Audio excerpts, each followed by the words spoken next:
Bismillahirrahmanirrahim. Assalamualaikum warahmatullahi wabarakatuh. Alhamdulillah nahmaduhu wa nasta'inuhu wa nastaghfiruh.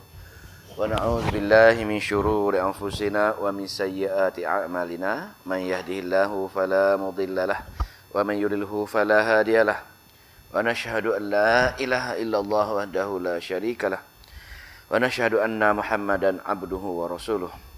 Rabbi shrah li sadri wa yassir li amri wahlul 'uqdatam min lisani yafqahu qawli, amma ba'd. Alhamdulillah, kita meneruskan pengajian kita surah Al-Qalam bahagian yang kedua, iaitu ayat daripada ayat yang ke-33. Semalam sampai ke-32. InsyaAllah kita baca, semoga Allah memberi kefahaman kepada kita dan juga memberi taufik untuk beramal dengan ayat-ayat Allah Subhanahu wa taala, insya-Allah. Ayat 33 ya. A'udzu billahi minasy 32. A'udzu billahi minasyaitonir rajim. Bismillahirrahmanirrahim. Asa rabbuna an yubdilana khairan minha inna ila rabbina raghibun. Kadzalikal azab wal'adzabul akhirati akbaru law kanu ya'lamun. Inna lil muttaqina 'inda rabbihim jannatin na'im. Afanaj'alul muslimina kal mujrimin. Surah Al-Qalam, kalau kita masih ingat, dia punya dakwah dia ialah penegasan tentang tidak boleh sama sekali bertolak ansur dengan golongan-golongan yang berpegang kepada akidah yang syirik ataupun akidah yang salah. Tidak ada tolak ansur berhubung dengan perkara itu, yakni kita mesti menyampaikan ayat-ayat Allah kepada mereka untuk mencegah ataupun untuk supaya mereka meninggalkan amalan pegangan mereka tersebut. Dan kita tidak boleh sama sekali bertolak ansur dengan mereka dengan mengikuti juga pegangan akidah mereka, iaitu untuk mensyirikkan Allah Subhanahu wa taala. Dalam semalam ayat takhwif ukhra, ayat tabsyir, bukan tafsir, ayat takhwif duniawi. Allah telah menukilkan kisah bagaimana golongan yang bakhil dengan hasil tanaman mereka. Maknanya dia bakhil dari segi hak orang-orang miskin. Mereka amat bakhil untuk memberi infak atau mengeluarkan zakat mereka kepada orang yang layak, kerana mereka meyakini hari akhirat tidak ada bagi mereka. Atas itulah, maka itulah yang kita akan perkara-perkara akidah. Yang kedua, perkara yang akidah yang kedua oleh golongan pekebun ini ialah mereka meyakini selain Allah ada ilah yang lain yang mereka boleh bergantung harap untuk menyelesaikan segala masalah mereka dan juga menyempurnakan hajat mereka mengenai hasil kebun-kebun mereka. Maka kesan kezaliman, yakni kesyirikan ada pada mereka, iaitu tidak percaya dengan hari akhirat, iaitu sebab tu mereka tak nak mengeluarkan zakat tadi, dan juga ada ilah-ilah yang lain, maka Allah telah hancurkan kebun mereka. Bila Allah hancurkan kebun mereka, maka berkatalah adik-beradik mereka yang baik, itu nak cerita pasal mereka dah nasihat dah, masih mereka degil, itu yang Allah hancurkan kebun mereka. Apa nasihat? Tengok setengah lalu. Nasihat adik-beradik dia yang baik di kalangan mereka. Ayat berapa dah semalam? Dia kata dia nasihat dah sebelum ini, kenapa buat lagi? Ayat ke-28 tu dah. Qala awsatuhum, berkatalah orang-orang yang baik di antara mereka. Alam aqul lakum, bukankah aku telah mengatakan kepada kamu laula tusabbihun. Laula tusabbihun mendalah maknanya laula tusabbih, maka hendak amal elok sekiranya kamu mengingati Allah. Dalam tafsir ini mengingati Allah di sini dua perkara lah. Semasa kamu menghampakan untuk memberi zakat kepada orang miskin, kamu jalan senyap-senyap, kamu bisik-bisik supaya mereka tahu, pasal mereka tidak meyakini adanya hari akhirat. Sebab tu mereka tak nak keluarkan infak, tak nak keluarkan zakat, pasal mereka tak nampak hari akhirat akan balas mereka. Yang kedua, kamu mengingati Allah, yakni tidak ada zat yang lain selain pada Allah yang boleh menyelesaikan segala hajat dan masalah mereka. Maka setelah diceritakan, maka mereka masih degil lagi, baru Allah turunkan bala, iaitu menghancurkan, membakar hasil tanaman mereka. Tapi bila golongan-golongan yang beriman, walaupun mereka telah lara ketika itu, bila ada musibah patut kita contohi, mereka berubah. Mereka kembali kepada Allah Subhanahu Wa Taala. Mereka mengatakan qalu ya wailana inna kunna taghin. Aduhai celakanya, sungguhnya kita ini orang yang melampaui batas. Maka mereka pun, ayat yang terakhir semalam, mereka pun berdoa kepada Allah Subhanahu Wa Taala. Ini bertaubatlah. Kita baca ayat 32. Setelah mereka menyesal, qalu ya wailana, alangkah celakanya kita semua ini kerana kita tergolong pada orang yang melampaui batas. Batas ada sekian-sekian, tapi mereka melampaui dari segi zakat, kena bayar zakat, tapi mereka melampaui tidak keluar zakat. Dari segi kepercayaan kepada Allah pun mereka melampaui batas, yakni ada ilah-ilah yang lain selain Allah Subhanahu Wa Taala. Maka asa Rabbuna, mudah-mudahan Tuhan kita, yakni mereka di sini mereka bertaubat. Ada takdir kat situ, mereka pun bertaubat. Asa Rabbuna, mudah-mudahan Tuhan kita dalam taubat mereka, apa dia? Dalam taubat mereka, ayyubadilana khairan minha, akan menggantikan kita bila kita dah insaf, kita dah bertaubat dengan dia, berjanji tak nak buat lagi. Mudah-mudahan Allah akan yubadilana khairan, menggantikan kita dengan lebih baik lagi apa yang musnah tersebut. Apa ibrah untuk kita macam itulah.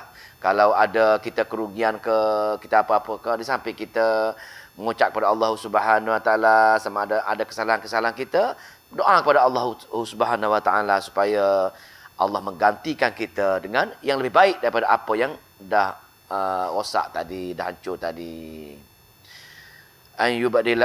Ayyubadilana khairan minha, agar Allah menggantikan yang lebih baik daripada yang musnah tadi.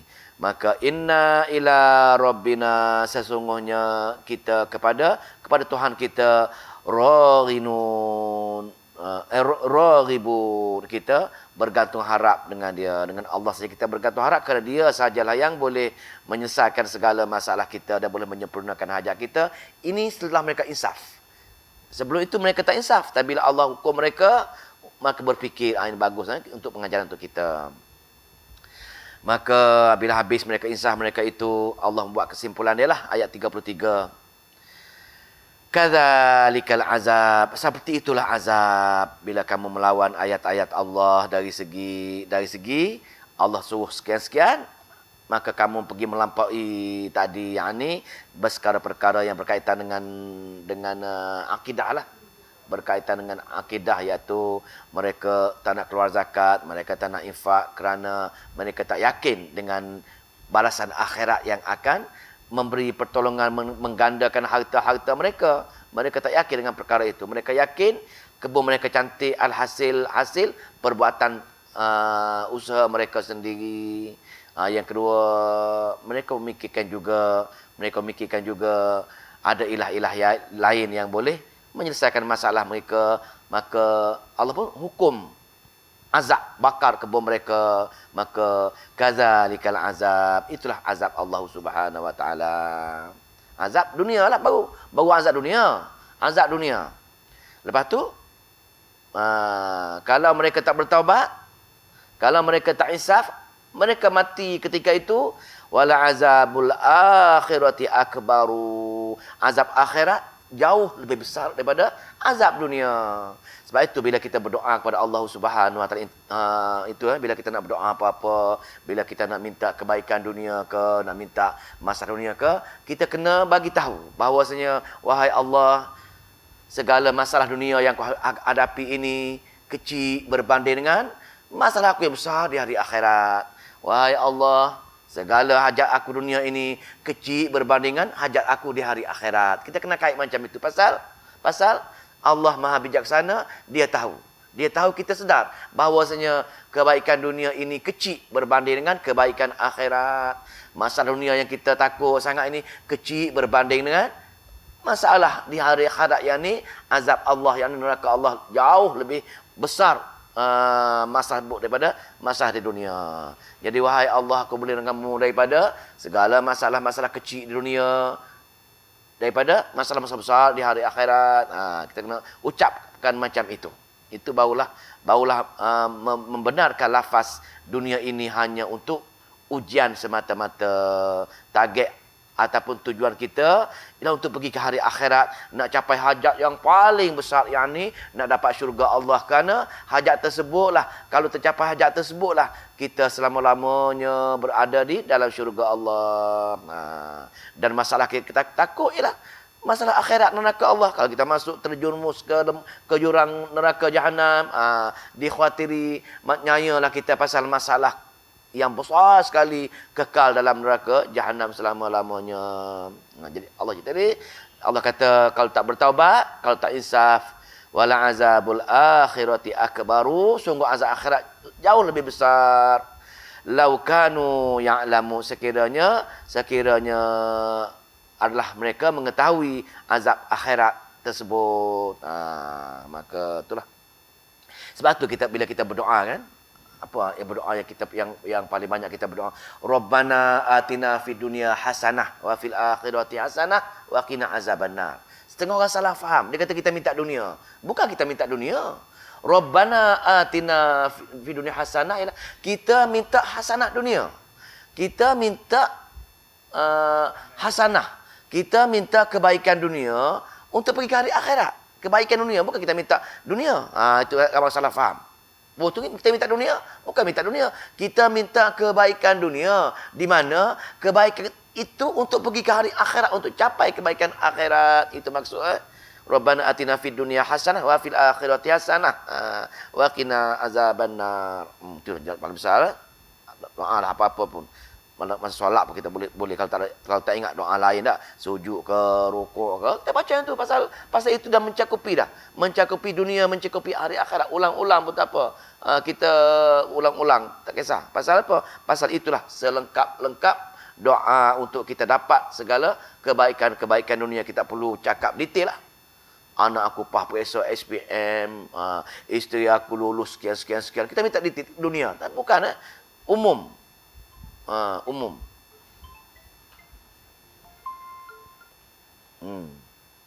Ada kelas tak, Syekh? Ada kelas kejap. Ada kelas. Ada kelas. Okay. Saya ada kelas. Tengah kelas online. Saya ada kelas kan ni. Tengah buat kelas. Tengah buat kelas. Dalam kelas, saya ada kelas, saya dalam kelas. Itulah maksudnya, maka itulah nak cerita di sininya, kazalik akhir lebih kalau mereka mengetahui. Habis kita itu, habis cerita kat situ. Lepas tu ayat yang ke-34, kita pergi ke ayat yang ke-34. Innalil muttaqina 'inda rabbihim jannatin na'im. Sesungguhnya orang yang bertakwa disediakan bagi mereka taman-taman syurga yang penuh dengan kenikmatan. Sebenarnya ini merupakan ayat dipanggil ayat tabsyir. Ayat gembira sekiranya kita bertaubat, sekiranya kita insaf dengan perbuatan-perbuatan tadi, tidak meneruskan perkara-perkara yang khurafat tadi. Untuk golongan ini, bagi tahu golongan ini. Untuk apa dia? Siapa dia? Golongan yang bertakwa. Apa dia takwa? Takwa ialah dua perkara, takut dengan Allah, jaga hukum Allah. Itu takwa. Sebut takwa, ahli syurga takwa ini ialah takut dengan Allah, jaga hukum Allah. Yakni memberi penuh ketaatan kepada Allah Subhanahu wa taala setelah kita kenal Allah. Kenal Allah daripada mana? Dengan kitab-kitab Al-Qur'annya, kitab Al-Qur'annya. Innalil muttaqina, sungguh orang yang bertakwa, ini orang takut dengan Allah, orang jaga hukum Allah, di sisi Allah inda rabbihim, maka disediakan bagi mereka jannatin na'im, kebun-kebun syurga di situ mereka. Maka bila kita dah tengok ayat tentang khabar gembira untuk golongan-golongan yang taat dengan Allah tadi, maka ayat yang ke-35 Allah buat ayat berbentuk teguran. Teguran untuk golongan-golongan yang jauh dengan Al-Quran, golongan-golongan yang taat kepada golongan-golongan yang akidah yang salah tadi, suruh mereka berfikir, suruh mereka membuat perbandingan. Maknanya ayat tafsirah lah, perbandingan. Teguran dalam perbandingan. Apa dia bunyi dia? Afanaj'alul muslimina kal mujrimina. Patutkah kami menjadikan orang Islam yang taat tadi, yang lil muttaqin, orang bertakwa tadi, patutkah kami menjadikan orang Islam yang taat sangat? Iaitu yang taat sangat tadi, yang bertakwa tadi, di hari akhirat nanti kal mujrimin, sama dengan orang yang tak taat, orang berdosa. Adakah sama? Maknanya buat perbandingan. Allah nak buat perbandingan, wahai hamba, dah tahu dah aku, bila kamu bertakwa, kamu ikut taat dengan aku akan bagi syurga. Cuba kamu fikir, patut ke tak patut? Adakah adil ke tak adil kalau aku menjadikan orang yang taat, yakni orang yang bertakwa tadi, sebagai orang Islam muslimi yang 100% yakin dengan Allah Subhanahu wa taala, amalan pun dia amalan soleh, akidah pun akidah tauhid, akhlak pun akhlak bagus, dia muslimin. Tak. Aku letak dia sekali. Aku sama sekali dengan orang yang al-mujrimina, orang yang melakukan banyak dosa. Mujrim orang yang banyak dosa lah, orang yang banyak dosa, orang yang tak taat dengan Allah, tak takut dengan Allah. Pasal tak takut pasal dia menjauhi ayat-ayat Al-Quran, akhlak pemburuk. Patutkah sama? Lepas tu pasal apa tu keluar ayat semacam ini? Ayat-ayat semacam ini kerana orang Arab jahiliyah dia mempunyai fikiran, dia berakal pasal dia tidak ada kitab. Jadi bagi mereka, kehidupan dunia inilah segala-galanya. Dia sangat suka dengan kehidupan dunia, maka dia kurang mempercayai hari akhirat. Pasal tak ada kitab. Kalau orang kita ini pula, walaupun ada kitab, tak faham kitab. Kalau tak faham kitab pun, mereka tidak meyakini, tahu adanya hari akhirat, tapi tidak berusaha nak pergi ke hari akhirat. Apa dia? Mana orang yang berfahaman semacam ini, maka dia kata, contoh orang Arab jahiliyah, dia kata kalau kita mati pun memandangkan kita dah mewah dah atas dunia, kita dah kaya dah atas dunia, kita dah ramai dah berpengaruh atas dunia. Kalau kita mati pun dia kata Allah bagi mewah juga di akhirat pun. Pasal kalau Allah tak cukang kita, mesti kita susah dah di dunia. Mesti kita miskin, mesti kita tak popular, mesti kita tak ada pengaruh atas dunia. Itu hujah mereka. Hujah mereka, maka tu Allah jawab tadi. Allah jawab persoalan mereka ni. Wahai orang yang berfikiran semacam ini, wahai orang yang tak yakin dengan adanya hari akhirat yang Allah akan balas segala ketaatan mereka. Kalau dia tak taat, Allah akan hubangkan ke dalam neraka. Kalau dia taat, kalau dia takwa, Allah akan persilakan dia dalam syurga Allah. Adakah sama? Pasal untuk menjelaskan pemikiran orang yang semacam ini. Maka Allah tegur golongan ini. Malakum, apa sudah jadi dengan kamu ini? Berpikiran semacam ini? Itu, malakum, mengapa kamu ni? Mengapa kamu ini? Kaifa tahkumun, bagaimana kamu mengambil hukum yang sedemikian rupa? Itu maksud tanya mereka. Apa sudah jadi dengan akal kamu ini? Kamu ada akal, tapi akal kamu tidak gunakan untuk tengok dalam ayat-ayat aku. Di mana setiap ayat aku ceritakan hari akhirat, kami akan balas. Bagaimana kamu ambil hukum yang semacam ini? Kamu mengatakan bila kamu mati, mana kamu hebat di dunia, Allah akan bagi juga kemewahan ataupun kesenangan kamu di dunia. Daripada mana sumber yang kamu ambil ini, wahai hamba? Itu Maka ayat 37. Hujah. Pertanyaan lagi. Pertanyaan kepada orang yang tidak meyakini adanya hari akhirat. Pertanyaan kepada orang yang sambil lewa untuk taat, memberi ketaatan penuh pada Allah masa dunia. Supaya dia cana dengan kitab Allah, yakni meyakini Allah akan balas setiap amalan mereka, setiap akidah mereka, setiap perbuatan mereka atas dunia dengan menerusi kitab-kitab Allah Subhanahu, yakni kitab Al-Quran. Tengok apa Allah tanya ayat yang ke-37. Am lakum kitabun fihi tadrusun? Am lakum kitabun? Adakah kamu ada kitab? Adakah kamu pernah tengok kitab, baca kitab? Kitab ini kitab yang sabit dengan kitabun samiyatun lah, kitab yang kaitan kitab agama lah. Kitab Allah, kitab langit. Kitab samiyah, kitab samiyatun, kitab yang berkaitan kitab daripada Allah Subhanahu wa taala. Adakah kamu mempunyai satu kitab daripada langit?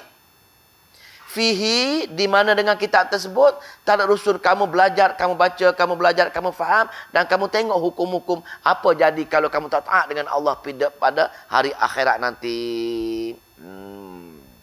Dan disebabkan kamu ada kitab tersebut, amlakum aimanun, adakah kamu mendapat akuan-akuan alaina balighatun ila yaumil qiyamah? Tanya lagi. Adakah dengan kitab yang kamu ada tadi, kitab yang kamu baca, kamu faham tadi, amlakum aimanun, atau kamu bagi dalam kitab tersebut ada sumpah-sumpah, maknanya perjanjian-perjanjian alaina atas kami, perjanjian-perjanjian atas kami kepada kamu dalam kitab yang kamu ada tadi. Ada tak kamu jumpa kami berjanji dengan kamu, kamu taat pun aku akan bagi kelonggaran kepada kamu bila pergi ke alam akhirat.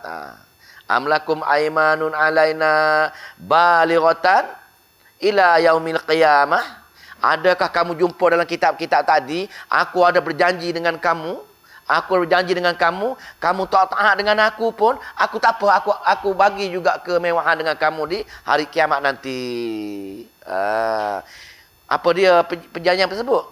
Dalam perjanjian dan sumpah aku tadi, kamu fikir innalakum lama tahkumun, bahawa kamu akan dapat capai apa-apa perbuatan kamu masa atas dunia ni. Kamu tak taat ke, kamu tak beramal, tak berdasarkan yang sahih ke, kamu berakidah benda-benda yang karut maruk ke, kamu ingat aku ada perjanjian dengan kamu untuk melepaskan kamu daripada sesaan-sesaan kamu buat perkara-perkara ini.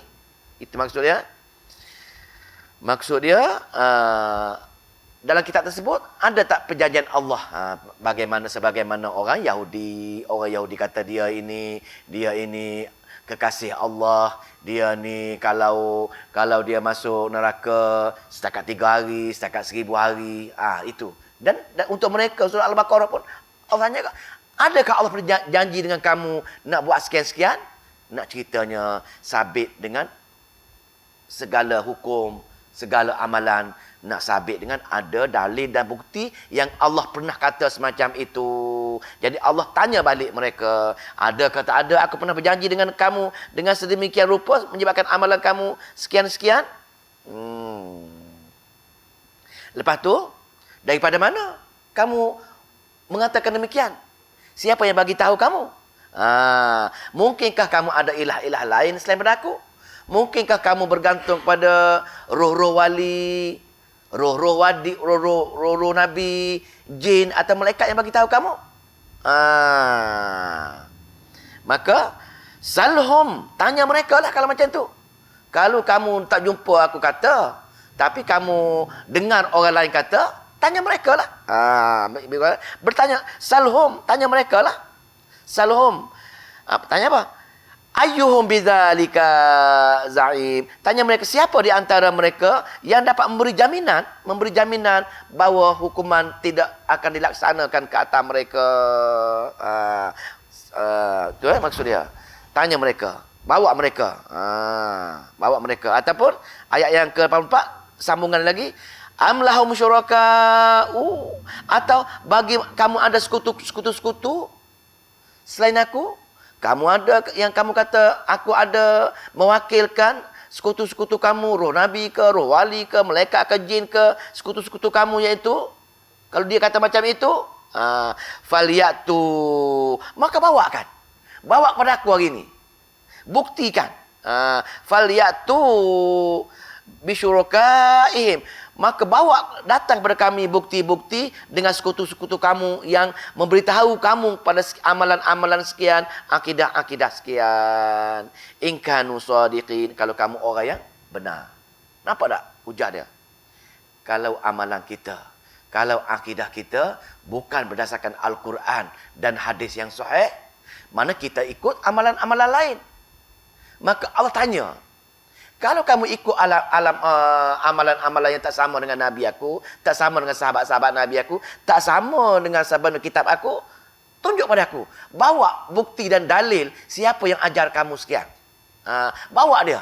Yang kamu kata ada orang cerita, itulah ilah-ilah. Pergantungan hati yang kamu rasa tidak apa pasal, kamu tak dapat apa pun, kamu akan menyeru ilah tadi. Kononnya ilah tadi akan menyeru kamu. Bila aku cakap semestinya, bawa bukti-bukti dia. Jelas kan?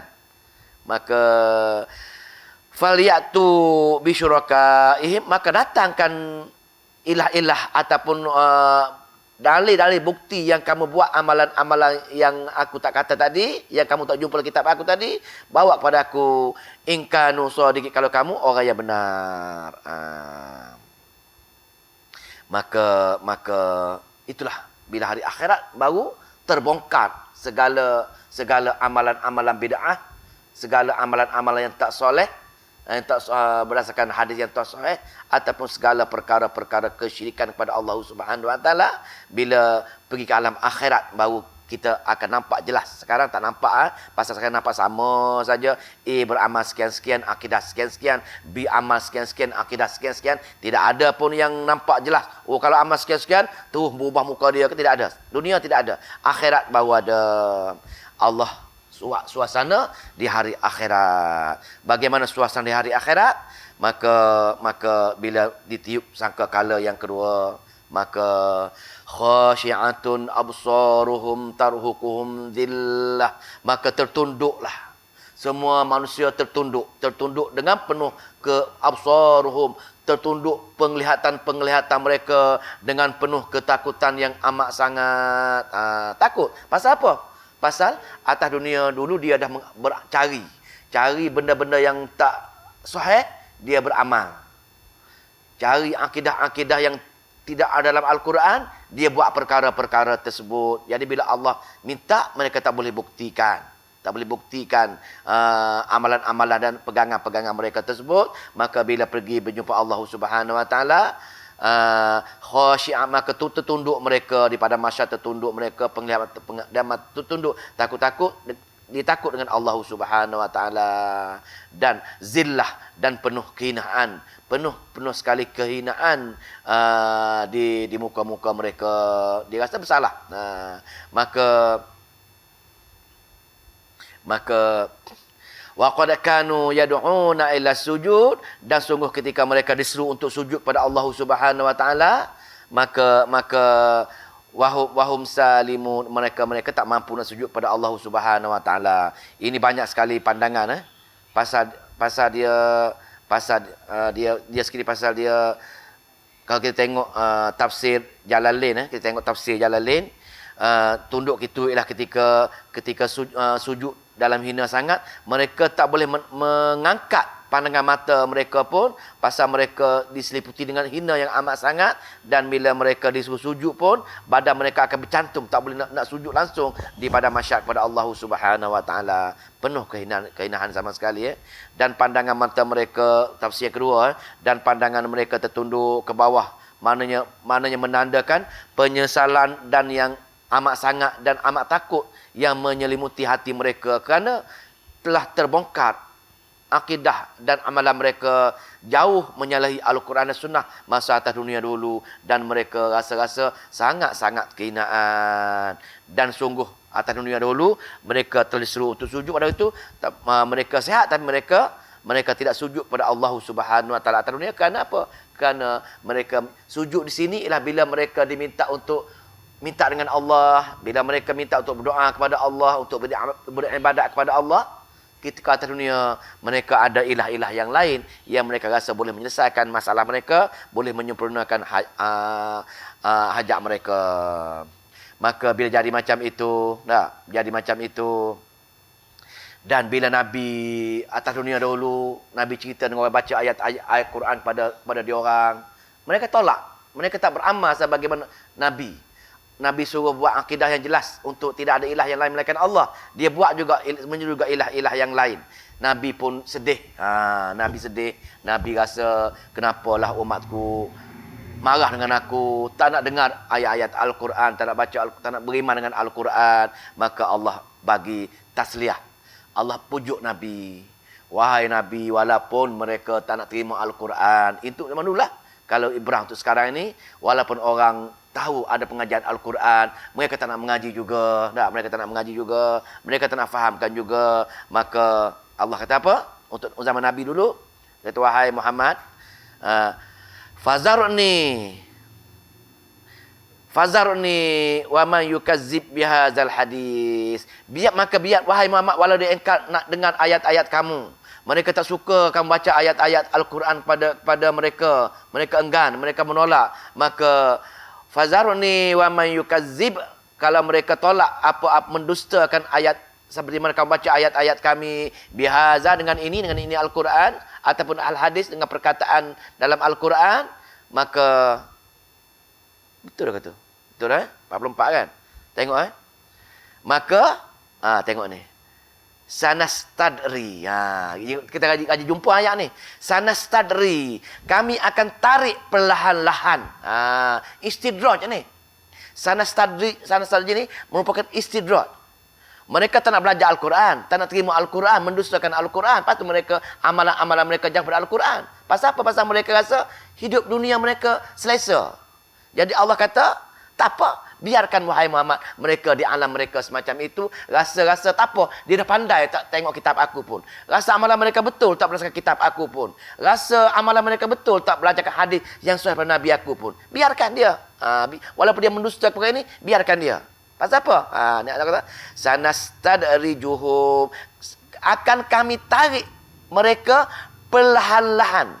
Tarik mereka perlahan-lahan supaya tarik apa? Tarik supaya mereka masih leka dengan amalan-amalan mereka tersebut. Di sini seolah-olah tarik perangkap. Allah masang perangkap untuk memberi kemewahan, kenikmatan walaupun tak belajar Al-Quran, tak solat, belajarkan hadis itu, mereka perlahan.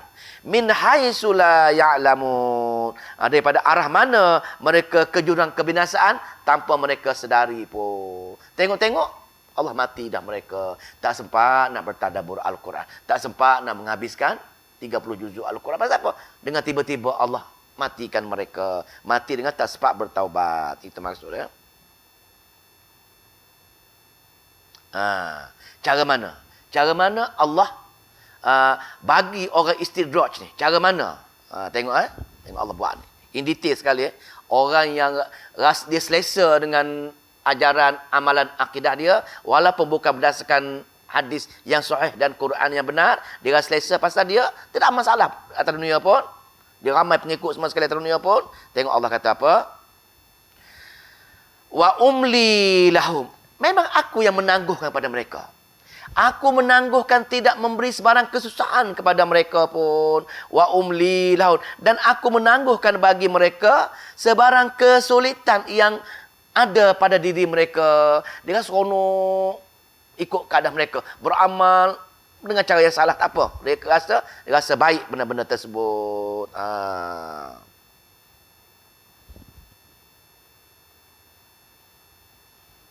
Rasa seronok. Pasal Allah yang tangguh, beri kemewahan, bagi rezeki, tambah lagi rezeki, tambah lagi kemewahan, tambah lagi kegembiraan. Pasal Allah yang perancangan. Pasal apa? Inna kaidi, sesungguhnya rencanaku. Tengok Allah kata ni. Pasal mereka menjauhi ayat-ayat kami, mereka tak nak berdasarkan amalan-amalan, berdasarkan amalan-amalan yang benar pada hadis yang sahih, akidah yang benar berdasarkan akidah daripada kitab Al-Quran, maka aku bagi kemewahan dengan mereka. Mereka nak mewah, mereka tak ada usaha nak belajar. Maka inilah perangkap aku. Inna kaidi.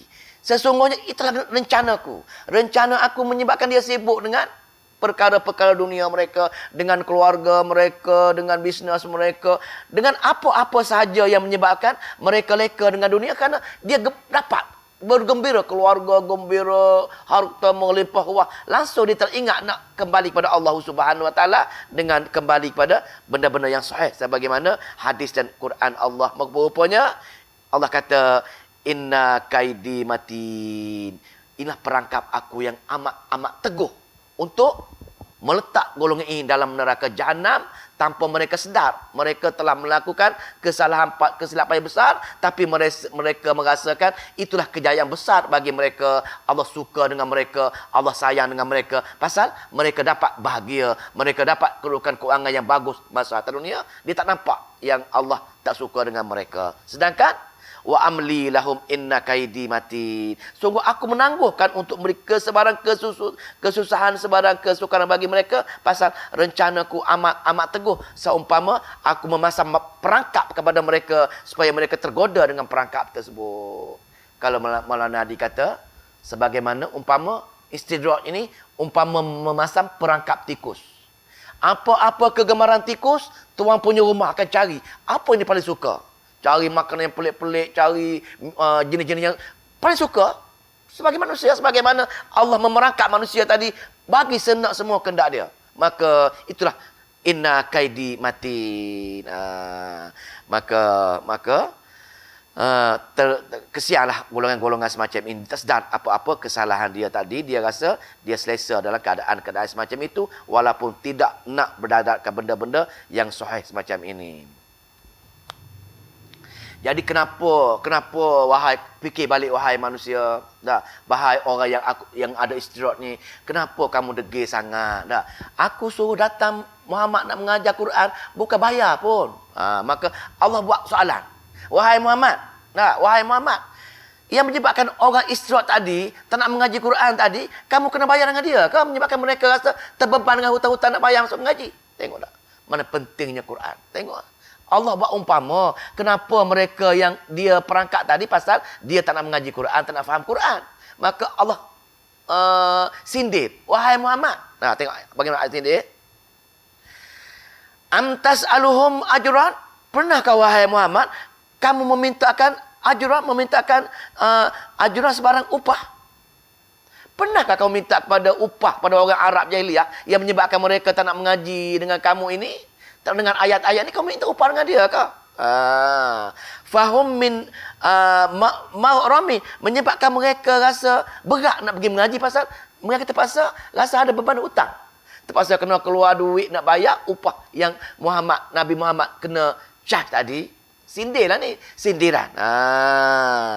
Maka magharamim muthqalun, mereka rasa hutang tadi membebani mereka sebab kamu mengenakan upah nak mengaji Quran, kena bayar upah. Sebab tu mereka tak nak mengaji Quran.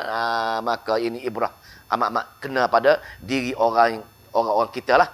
Kebanyakan manusia sekarang ini yang tak nak berusaha 100% untuk betul-betul cana, betul-betul menumpukan tenaga masa mereka untuk dengar tadabbur Al-Quran walaupun tempat yang jauh sekalipun. Pasal mereka pergi mencari guru-guru sepatutnya. Tapi mereka rasa malas. Jadi rasa marah tu Allah sindir lah. Kamu kena upah ke yang rasa tak nak pergi mengaji tadi? Itu maksudnya. Am tas'aluhum ajran fahum mimma gharamim masqalun. Pernahkah engkau meminta sebarang bayaran kepada mereka mengenai kitab Al-Quran yang kamu ajak kepada mereka, lalu mereka rasa berat nak menanggung bayaran, menyebabkan mereka malas nak pergi mengaji, memahami kitab-kitab Al-Quran kami, menyahut suara kamu untuk mendengar kata-kata aku dalam kitab-kitab Al-Quran kami. Tengok tu Allah kata. Hujah pertama Allah sindir golongan-golongan yang tak nak terima Al-Quran, malas belajar Al-Quran ni, itu golongan-golongan dia. Lepas tu persoalan kedua yang Allah tanya lagi. Ini pengakhiran ini soalan berbentuk pertanyaan je, supaya membuka ruang minda untuk kita yang bertadabbur Al-Quran supaya memikirkan.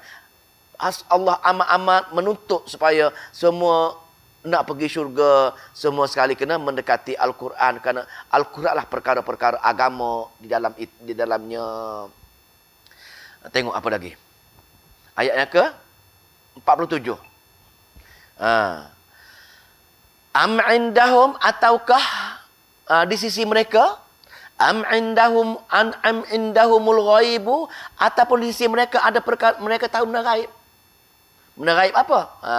Tafsir kata benda gaib ini ialah mereka tahu di laufus, di tempat mula-mula mereka direkod. Lahu maaf, maknanya segala rekod kita ini Allah catat dah. Allah catat dah. Kamu akan masuk syurga sekian-sekian, kamu akan dapat sekian-sekian. Itu maksudnya perkara gaib. Am indahumul ghaibu, atau di sisi mereka tahu perkara-perkara gaib dan mereka yakin perkara gaib mereka tahu itu menyebabkan mereka aku tak seksa bila datang menemui aku. Mereka tak mengaji Quran pun, dia ada tahu benda gaib, maka aku tak akan hukum dia. Bila datang menemui aku di hari akhirat, maka perkara-perkara gaib tersebut fahum yaktubun, dengannya, lalu mereka tadi dengannya, mereka yang tahu benda gaib tadi, mereka pun yaktubun, mereka menulis rekod. Oh, tengok ni, dah ada aku pergi ke akhirat pun aku tak akan diseksa, walaupun aku tak faham Quran pun, betul amalan aku ini pun. Itu maksud dia. Jelas kan? Mana dua perkara lah. Adakah kamu bagi upah, wahai orang tak mengaji Quran, adakah kamu takut Nabi kenakan upah yang merasakan kamu tak ada duit, kamu terbeban tak nak pergi mengaji? Yang kedua, kamu dah tahu benda gaib tentang akhirat nanti, di mana aku telah bagi garanti dah, bahawa dalam garanti aku tersebut, kamu jumpa garanti aku, kamu patut setiap garanti aku, kamu ambil surat pada aku tadi, kamu tulis dia, yang aku tak seksa kamu, walaupun kamu kamu bercanggah dengan kitab-kitab aku. Kena lah. Memang kena diri kita kan. Kena orang yang malah mengaji ini. Ni jawapan dia. Adakah maknanya Allah betul-betul menyindir, betul-betul mengancam golongan-golongan ini dengan sebab dia dua perkara ini amat-amat terkena pada diri kita, sedangkan tidak ada guru Quran yang mengenakan sebarang upah. Kenapa tak bagi? Apa kita nak jawab depan Allah Subhanahu Wa Taala? Kalau Allah tanyalah, tak apalah kita ini. Datang orang lain, isteri-isteri kita, anak-anak kita, jiran-jiran kita yang dah ada majlis tadabbur Quran, mengajar pemahami Al-Quran, dia tak mari. Pasti ditanya, kenapa kamu tak pergi? Dia ada mengajar tadabbur, kenapa kamu tak pergi? Adakah dia kena upah yang juga kamu takut nak bayar duit? Ataupun kamu dah tengok dah perkara gaib yang ni, aku bagi rekmi dah yang kamu akan tak kena hukuman bila datang menemui aku nanti. Aku tak tanya pun nanti, kenapa kamu tak belajar Al-Quran, memahami Al-Quran. Aku tak tanya pun nanti. Kononnya kamu ada surat garanti tersebut, yang menyebabkan kamu berfikiran yang sedemikian. Maka walau bagaimana pemahaman, fasbir, ini tasliyah, ayat pujuk. Walau mereka degil, mereka tak nak mengaji, wahai Muhammad, kamu kena teguh juga. Cakap juga, bagi juga ayat-ayat Al-Quran supaya mereka, last kali mereka terima juga akhirnya. Jadi kesannya, akibat kesabaran Nabi, golongan-golongan munafik, last kali golongan-golongan munafik akan masuk Islam pada tahun yang ke-8 Hijrah. Golongan-golongan yang melawan ayat-ayat Allah, tahun ke-8 Hijrah, semua masuk Islam, belajar Quran, faham Quran ke semua sekali, golongan-golongan mereka, berkat kesabaran Nabi. Maka Allah bagi tasliyah Nabi dah. Wahai Nabi, fasbir, sabarlah kamu. Tetap ajar ayat-ayat aku kepada mereka. Tetap bagi akidah-akidah benar sebagaimana Al-Quran kepada mereka. Fasbir lihukmi rabbika, maka sabarlah kamu bagi ketetapan ini, hukum-hukum dari Al-Quran aku, kepada Tuhan yang aku tu dan kitab aku. Dan jangan sekali-kali wahai Muhammad, jangan kamu kecewa, jangan kamu frah, jangan wala takun qasahibi al-hut. Jangan sekali-kali kamu menjadi saudara kamu, yakni lari daripada perjuangan, yakni wala takun, jangan kamu menjadi seperti sahibil hut. Sahibil hut ini sahabat yang ditelan ikan. Jangan kamu menjadi sahabat kamu Nabi Yunus yang telah ditelan ikan. Pasal apa? Iznada wahwal makdzub, ketika dia menyeru kaumnya supaya terima kitab dia ketika itu, terima baca kitab, faham kitab, tetapi kaum dia tolak, kaum tak nak terima. Kaum degil sangat kaum Nabi Yunus ni. Bila degil sangat, maka Nabi Yunus pun bawa dirilah. Orang tak nak mengaji tak apalah, kalau tak nak mengaji degil sangat, aku larilah. Nampak tak? Maknanya nabi-nabi pun, Nabi Yunus ni dia salah ijtihad. Dia kata dah cukup dah dia ajak orang, dia berdakwah, panggil datang mengaji. Sekali panggil WhatsApp, panggil Telegram, jumpa cakap lagi. Dia kata cukup dah, tak payah mengajar lah. Biar lantak mereka lah. Jangan jadi macam itu, wahai Muhammad. Jangan jadi macam itu. Teruskan juga orang benci, orang tak suka ke. Terus juga kamu cuba menyebar ayat-ayat Allah pada kaum kamu. Jangan kamu menjadi kaum yang ditelan ikan tadi. Yang ni kaum Nabi Yunus. Kerana Nabi Yunus dia rasa give up. Dia berijtihad. Dia kata memang kaum dia degil. Maka dia pun lari. Dia lari. Allah hukum dia dengan ditelan ikan. Kerana tidak sehingga akhir bagi ayat-ayat Allah kepada kaum Nabi Yunus ini. Lepas tu bila cerita Nabi Nuh lah, bila Nabi Yunus ditelan ikan, maka dia menyesal atas perbuatan dia, ijtihad yang salah, ijtihad yang salah, maka dia pun berdoa kepada Allah, doa dia dah la ilaha illa anta tu kan, doa dia hingga akhir tadi, maka berdoa Allah kesian belah dengan dia. Laula antadarakahu ni'matum min rabbih, kalaulah ia tidak didatangi dengan, kalaulah tidak bahawa dia berdoa, dia tidak berdoa dan Allah tak bagi nikmat dengan doa dia tadi. Laula antadarakahu ni'matum min rabbih, kalau tidak bahawasanya dia mendapat nikmat dari Tuhannya dengan dia doa tadi, maka lanu bidzabil arai wa huwa madmu, nescaya kami campakkannya terbiak di padang yang kering kontang. Mana tadi?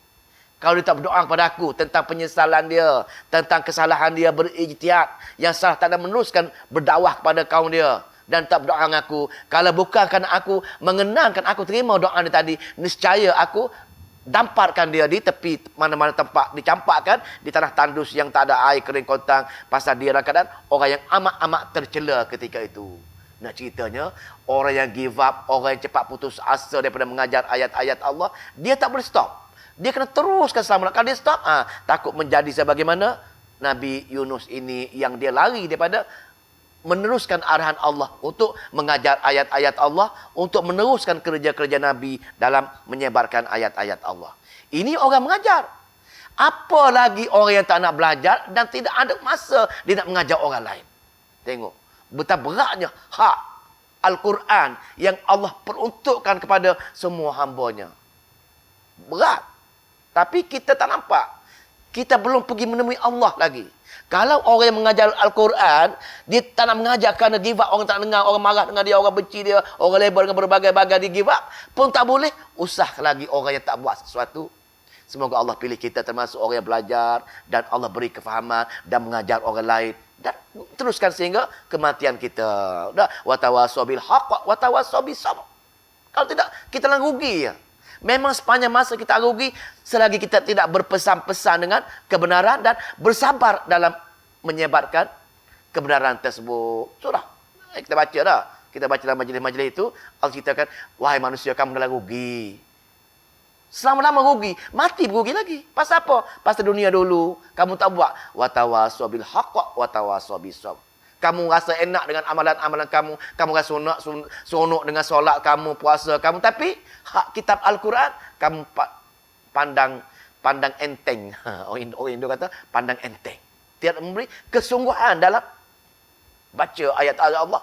Sebar ayat-ayat Allah. Berkongsi sama-sama supaya semua masyarakat faham. Celik Al-Quran, faham Al-Quran. Beramal sebagaimana yang diperintahkan oleh Allah Subhanahu wa ta'ala. Tu maka saya kasih Nabi Yunus lagi. Lepas itu maka kesan taubat tadi, fajtabahu rabbuhu faja'alahu minas solihin, maka Allah balas balik taubat dia balik. Maka Nabi Yunus balik semula ke negeri dia, berjumpa umat dia balik. Umat Nabi Yunus ini satu-satu umat yang nampak azab Allah tak hukum dia. Bila degil-degil lawan Nabi Yunus, Nabi Yunus lari tadi, dah datang dah. Dah datang dah. Nak kira, tapi pasal tak cukup pendakwah mengajar dia, maka Allah hilangkan balik bala tersebut. Dan sekiranya Nabi Yunus balik semula ke negeri dia, berdakwah balik, Semua sekali rakyat dia yang tadi masuk agama Islam, agama yang dibawa oleh Nabi Allah Yunus. Tu bagilah. Maka sini fajatanabahu rabbuhu faj'alahu minas solihin. Selepas itu Tuhannya memilih Nabi Yunus balik ke kampungnya dan dia menjadi orang yang soleh kerana dia yang paling ramai sebelum Nabi Muhammad lah, orang yang paling ramai pengikut-pengikut yang masuk agama dia, agama Islam ke semua sekali. Ayat terakhir. Wa yakadul lazina kafaru. Maka bab nak mengaji Quran ini, itu orang tak nak mengaji tu bab. Orang yang benci dengan Al-Quran pula. Allah kata zaman Nabi dulu, kalau Nabi mengajar Al-Quran, cukup benci orang-orang yang mendengar Nabi baca Al-Quran. Tengok apa kata dia.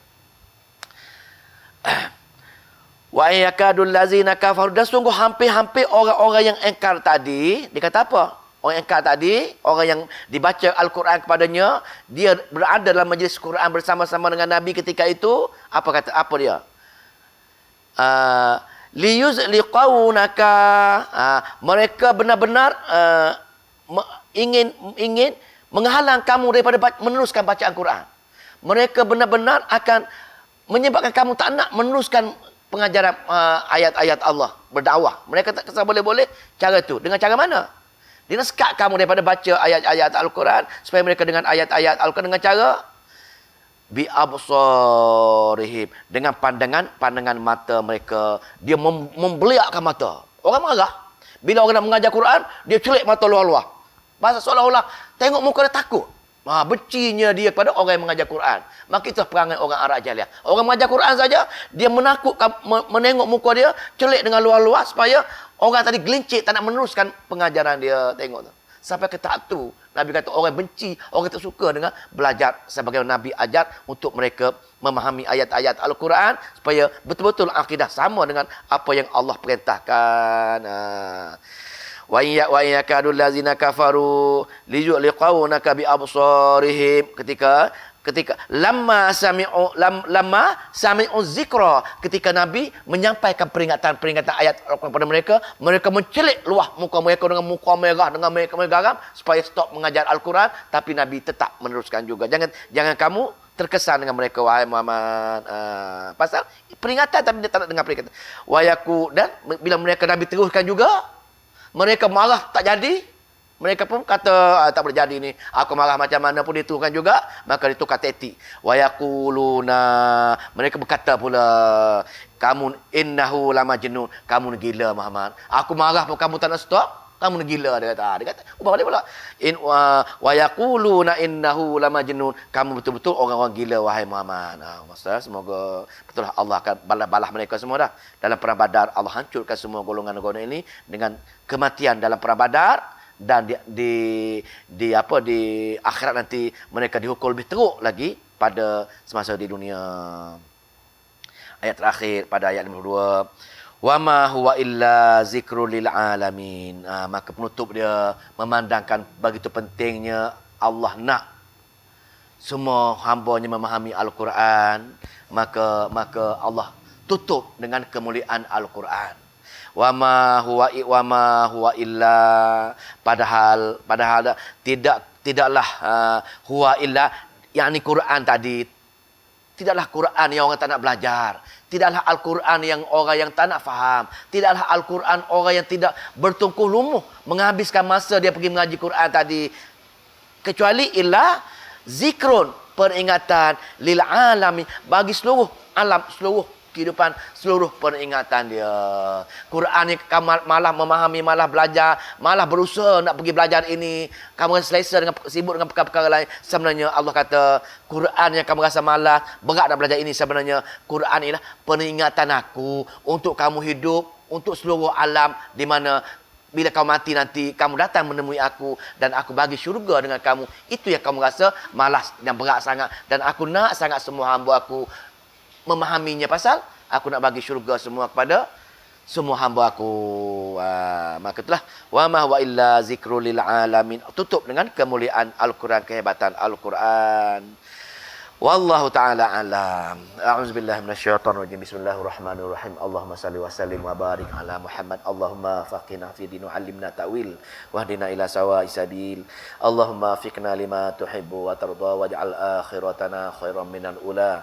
Radina billahi rabban wa bil islami dina wa bi Muhammadin nabiyya wa rasulah.